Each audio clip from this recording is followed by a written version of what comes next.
Republican leaders in Alabama have asked the Supreme Court to allow the state to use a new congressional map in this year's midterms. It could give the GOP an advantage in a key House race this November.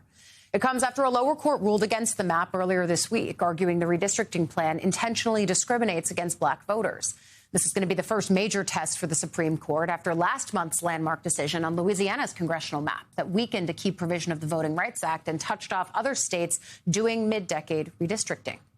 Here on set with me, Democratic Congresswoman Debbie Dingell of Michigan. Of course, all of this is instructive in what the battle for the House is actually going to look like.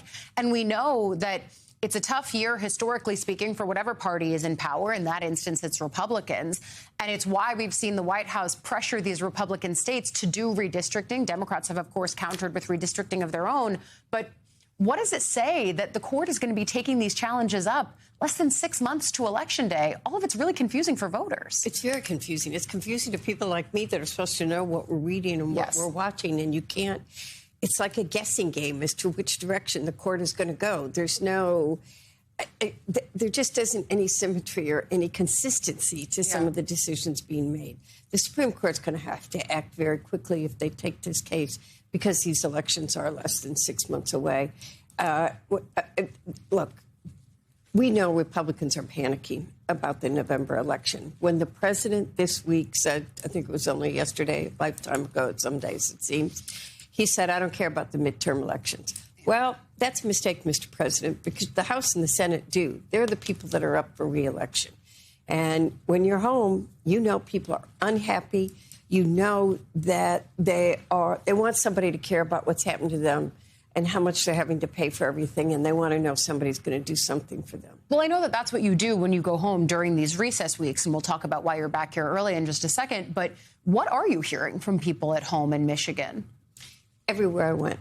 And it was a typical Memorial Day. I was at, 10, 12 events. Keep doing what you're doing. I can't afford my groceries. I'm worried about my job.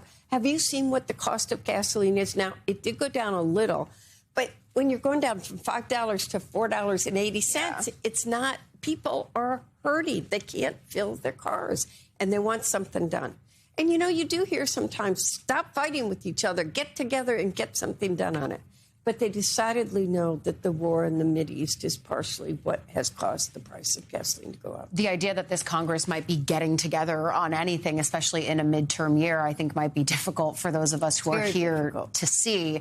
I do want to focus on the Democratic side of this equation, though, because you are back here because the DNC Rules Committee is meeting. You are part of that confab.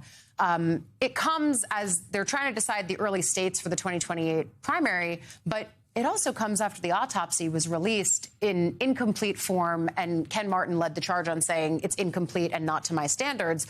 But what is the conversation that you've been having with other members of the DNC around the brand for the party right now, when there is an opening in the minds of voters that your party could be the alternative to Republicans, and yet we're not seeing that truly manifest in confidence in polling? That we got to get it done. And, everybody, look, that autopsy was incomplete. We could discuss. He was trying to find somebody to write the autopsy that wasn't involved in any way, shape, or form in the last election, and maybe didn't get the strongest writer. For me, from Michigan, it didn't include anything on Gaza or Israel. But I'm not interested in further division.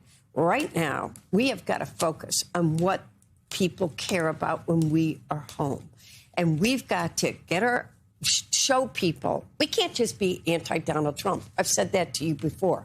We have to talk about the issues that matter to the people that are voting for us, and not just talk about them, but say, this is how we're going to deliver for you and be held accountable. So when Congress comes back to town in a week, what are the steps that Democrats can take to go on offense in that regard? We're already on it. We've been working together. The House and the Senate are working closely together.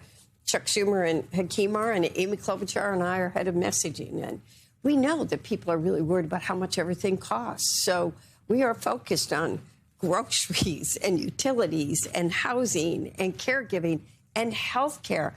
And, the Republicans were sort of praying that this big blank bill, I'm on television, won't use the word I want, that many of the things that were going to go into place people would not feel until after the election. They're starting to feel it. People that are on Medicaid are already being threatened. They have to make sure, and anybody listening, if you're on it, that's your source of health care, you need to make sure that you are registered with your state. They've got your right address. Work requirements are going into place. People lost health care because we didn't expand the Affordable Care tax credits, and they're hurting. They're making choices. They're not going to the doctor, and emergency room visits are up. Boarding, because they don't have beds for people, is up.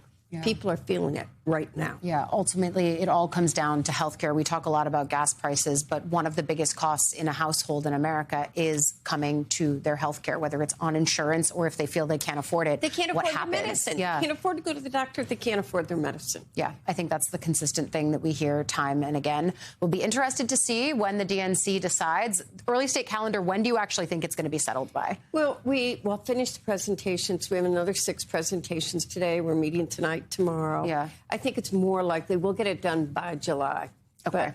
But it's beginning to shake out, I think. By July, it's beginning to shake out. Interested to see what it looks like. Democratic Congresswoman Debbie Dingell of Michigan, thank you, as always, for coming in.